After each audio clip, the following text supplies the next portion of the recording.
Kaya lang ay mali ako, Kuya Bono, sa inasahan ko.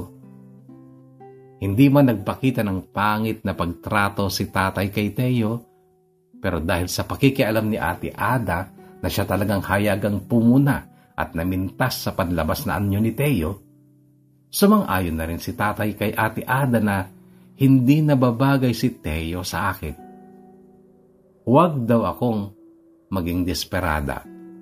Maganda raw ako at may matinong pagkatao kaya't makakatagpo ako ng lalaking mas maayos at nababagay talaga sa akin.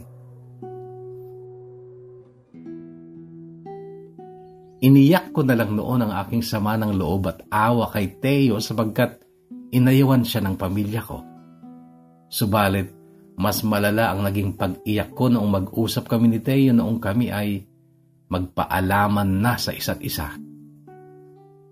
Hanggang ngayon, hindi pa rin nabubura sa isipan ko ang mukha ni Teo.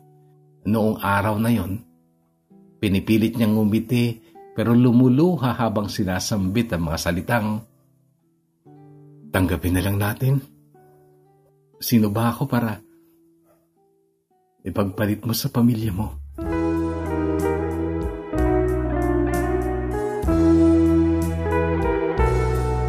Oh, it's crying time again. You gotta leave me. Napaganda ng kwento ito, mga kahugot. Ito actually ang second anniversary presentation ng SIT Somewhere in Time. Kaya doon ito na-upload. Sayang naman, mga kahugot, kung hindi nyo ito mapakinggan. Talagang ito ay isa sa mga kwentong baka hindi nyo makakalimutan kahit kailan. So, kung wala kayong ginagawa at gusto nyo makinig ng kwento, pumunta na, kahugot, sa SIT Somewhere in Time. At huwag na rin kalimutan mag-subscribe. Maraming salamat. Gora na sa SIT Somewhere in Time. Far away, look in your eyes. I can tell by the way you hold me, darling, that it won't be long before it's crying time.